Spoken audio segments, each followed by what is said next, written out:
everybody, we are back here with another video today, and we are going to be talking about the teams that I have been using to attack the Asgardians on War. So again, just keep in mind the teams that I do use, obviously that's going to change depending on what you got geared up and all that good stuff, but essentially I do have one of the more protected rooms, which is the army. So henceforth, depending on because of that fact, I do a lot of my offense has been allocated into my defense as well. So that's that only leaves me with a few options, and the options that have been effective thus far against the Asgardians. So our first team is up, and we're gonna go with the gold standard here. This is the team that I am most comfortable with when we're up against Asgardians, and shouldn't come as a surprise to you guys. This is the go-to team for all Agent Coulson teams. These guys are just amazing against the Asgardians. I mean, they are a very, very effective team on War. And this is by far the best team counter that we have in our artillery. So again, guys, X-Men is the way to go. Again, you're gonna have to decide, what's worth it, to use X-Men against Asgardians or Agent Coulson, because obviously it all depends on the it depends on who you're up against, how close the war is, that sort of thing. But for me, when I see an Asgardian team and it looks nice and beefy, and I've got my X-Men crew that's similar power level, that's gonna be the one I'm going for. And to be honest with you guys, they're a very good defensive team on War. So I mean, again, Fox Next did a wonderful job with the Asgardians remake and everything, and they've done well. I think definitely for sure Agent Coulson and the Asgardians now, they kind of go hand in hand with War. Everyone pretty much has them on defense. So again, we want to find those good counters for them. And you're going to notice that you want to go for Hela or you want to go for Thor, because they're just annoying and they just keep pestering you. And I've noticed that, with Loki's stealth as well and his, his minions, they just get so annoying. It's ridiculous. But the shining star, like I said, is Phoenix. And once she lays her ult on these guys and take down all the buffs, then it's pretty much GG after that.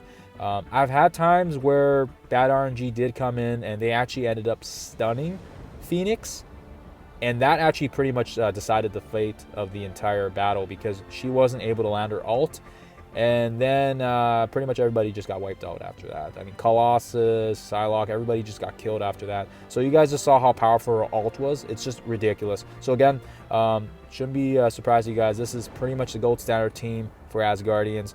But you want to also save these teams for Agent Coulson as well, depending on the fights you have ahead of you. So you want to make sure you do a very kind of a cost-effective way and decide, is it better to use it on Agent Coulson or is it better to use them on Asgardians? So again, guys, that was a fairly close in terms of team power for that. But no, as you guys can see, that is a very, very effective counter on the Asgardians, and a pretty tight fight, actually, even if you look at the health bars there. Anyways, moving on. Next one we got on our lineup here is your Fantastic Four. So these guys are fantastic as well in terms of countering. Shouldn't come as a surprise, because these guys are also a very good offensive team for Agent Coulson teams as well. I do wish I had mine a bit higher. That's my only problem. I got to work on these guys just because of the fact that they are farmable now. You can farm Thing from Blitz, you can farm Mr. Fantastic, and you can also farm Human Torch. And as you guys just saw there, Mr. Fantastic actually got pretty much KO'd there in the first turn. So again, Loki's ult is very dangerous, especially if it's attacking the right target. So again, we don't really care too much about Mr. Fantastic. Namor is a very, very good counter against these guys because of the fact that his ult rips their turn meter and rips their buffs. So again, very, very effective. And then Invisible Woman plays her role, which is obviously the shielding and obviously the stealthing as well, which does a very good job. Ooh, this is actually a really tight fight. I'm trying to remember if I'm trying to remember how close of a fight it was. But yes, I do remember I just squeezed by with this one. So again, you guys will see here, it's going to be a pretty close fight here. But yeah, you want to make sure, my strategy now is I was going after Hela, but now I kind of switched targets and I went to Thor, because I've realized the moment he changes lightning and then he ults and stuns, that actually ends up hurting you more than if you just go for Hela right off the bat. So I've been kind of aiming for Thor depending on the circumstances. If I can't reach Thor, I'll go for Hela, and if I can't get to Hela, I'll go for Thor. So as you guys see there, those are the first two targets we go for, and then we've got the three stragglers left, which is obviously you've got Sif, Heimdall, and then Loki as well. I would like to take out Loki just because his stealth is really annoying, but again, just depends on the situation and if you can get him out of stealth. And also, I guess, if Sif isn't taunting. So it really depends on the situation here. Wow, this is a really close fight. I'm just trying to figure out. I'm just trying to remember if I do win this. I'm pretty sure I win this, but yeah, like I said, Fantastic Four. Usually, you don't want to punch up. If you're gonna use them to punch down, just make sure it's fairly comparable. But again, usually I want to make sure it's about roughly comparable levels. Unless there's like a 6 or a 7 star on their team, then I would kind of proceed with caution with that fight, just because of the fact that these guys are so good. They're healing, it makes them so effective, and then Loki's stealthing and protecting, and then the taunts, like, it just gets ridiculously annoying. So again, you guys will see that, and let's just see. That was a fairly close fight, as you guys saw that, but again, like I said, it was fairly similar power levels in terms of the Asgardians against the Fantastic Four. I'll show you guys here in a 2 sec. So yeah, fairly close, and like I said, I would maybe punch down a little bit just to kind of guarantee that win if you're up against a 6 or 7 star, just because they are going to be stronger. Moving on.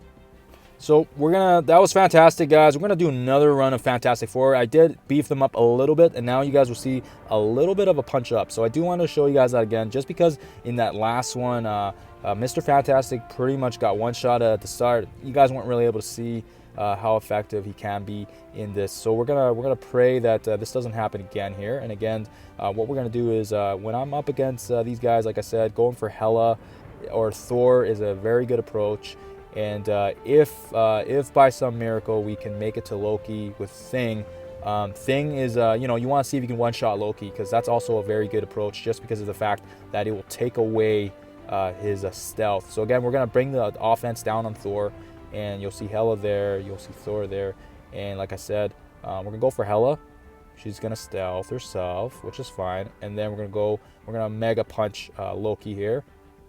Let's see if we can take him out. Perfect. So he's out, and now that's one less thing to worry about, because the thing about Loki is his stealth really makes it annoying, especially if we're trying to pin a target down and then all of a sudden they get stealthed.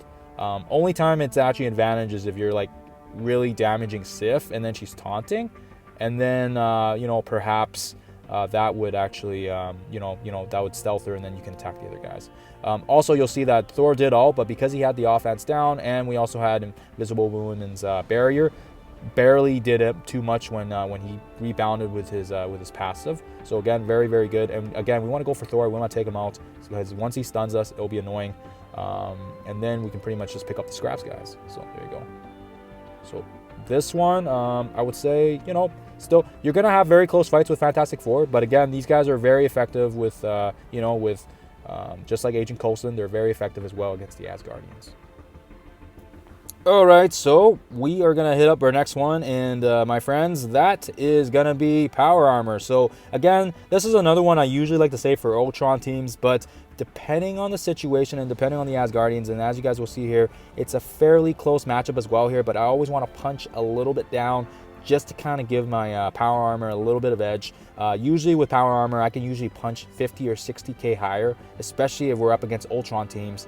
But again, these Asgardians have been that effective in war, and I've had to kind of reallocate some of my offense to account for these Asgardians, because yeah, like I said, these guys are just damn good in war. So as you guys will see there, just the amount of conditions they got spreaded out there is just absolutely amazing. We're gonna see if we can get some speed ups here, so that way we can get rid of some of these, you get ahead of these guys. We are gonna ability block Thor or Sif maybe, just so she doesn't taunt. So that's great. We were able to get Loki in there as well. And yeah, so this is one you want to be careful with, because the moment you start ulting and hitting everybody, you've also got Thor activating his passive as well here. So you want to be very careful when you're using a PA team against these guys. But they can be effective once you can get to removing their buffs. So we're going to remove them off here. And then once we can get to Falcon's ult and then War Machine's ult. So you'll see a little bit of, yeah, you'll see, that was good. That was good. We did get some shielding effect there, so that kind of nullified damage. And then power, we're going to ult, and that's going to clean up the board for us. So again, that was a very nice cleanup job. And usually I want to save all my offense for that one burst, so that way we can take them out in one sweep. again, guys, try not to punch up too much with these guys. Punch down, that's what I would do, just because of the fact that the Asgardians are very, very good, and I haven't actually tried too much punching up with my power armor crew. And the next one we've got is actually one of my favorite ones, and you guys will see that I do punch down quite a bit here, just to kind of guarantee that win. You guys will see that this is actually a pretty squishy team as well against Asgardians. These guys are fairly squishy, and because of the AoE that we get from a lot of the supernatural characters, like for example Ghost Rider and Elsa, that brings up the charges for Thor actually really, really quickly. So that's why you want to heed with caution with these ones, and you want to make sure your supernaturals is pretty beefy and punching down quite a bit. So I do use these guys when I have to, but again, because they are a bigger team, I usually save them for closer team powers. But as a last resort, if we're trying to clear the med bay, if we're trying to clear something that's, you know, got only one team left, I will use the supernaturals. And again, guys, heed with caution here, because if you don't punch down enough, you may end up actually getting burned. So just be very careful if you're using the supernaturals, but it is one that's in my arsenal that I do take advantage of. The saving grace here is once we start throwing all the bunch of debuffs on these guys and flipping everything, we can nullify a lot of their damage, and because they do have a lot of minions as well here, we do get quite a bit of heals back from Mordru, and on top of that, we've got obviously Doctor Strange there as well to revive if we need to, and the turn meter and all that good stuff from Ghost Rider does its thing. But again, like I said, only crappy thing is I do have Mordru's ult, or sorry, his special maxed out, so that way he can always throw a stun. Just keep in mind, because of the fact that Asgardians with Heimdall, he does have that passive where it resists a lot of blind. So again, that is going to be something you guys will have to figure that out depending on where your Mordru's at. My Mordru's he's like beefed out. He's like tier 13. He's like 5 stars red. And then, yeah, like I said, I use this guy for Fear the Darkness, so he's pretty good. And obviously his focus is pretty nice too, because of the fact that he is quite geared up. So that'll depend on the type of supernatural characters and where they are at with you guys as well. But definitely something viable for sure. And you guys will see that it looked like we're gonna lose, but nope, it ended up being fine, and we only had one guy down, which was Doctor Strange. So that was really nice, and you guys will see that. Alright, so we've got one more here, and we're going to finish off with Brawlers. This is one I've been comfortably using as well on Asgardians, and just keep in mind I am punching down quite a lot. Like, I'm talking like 100,000, 80,000, just big numbers, because yeah, these guys are definitely, I wouldn't say they're like the best counters, but for sure they are in my arsenal, because we got Captain Marvel and Miss Marvel, and they do a ton of damage there. But again, because of the fact that the Asgardians are just so beefy, they got a ton of heals. Look at that, they already took out Gamora. We're gonna take out Sif, just because well, she's taunting us, so we basically have to go for her. But no, we're gonna get some energy back there, and then we're gonna ult. No, we're not gonna ult. We're just take them off like that. And then let's see here, who do we want to go for here? Like I said, these guys are fairly outmatched by the Brawlers, because of the fact that I am punching down quite a bit. But just another team I have in my arsenal. They are part of my attacking crew. Normally, I wouldn't use this unless it's an extra, absolute necessary to take down these guys. But again, like I said, Captain Marvel is pretty much the MVP against these guys, and even punching down that much, we still had a little bit of an issue at the start there with the struggling. So you guys will see that. Like I said, that's pretty much the lineups that I've been using, guys. Yeah, hopefully you guys found this useful. Hopefully you guys can use some of these counters. I know that I didn't really mention the Aimtron, but again, I got those guys in my defense lineup, and that's why I haven't used them as for offense. And like I said, your teams are going to change depending on where you're situated in your war base. But I appreciate you guys checking out the video. As always, guys, thanks for watching, and happy gaming.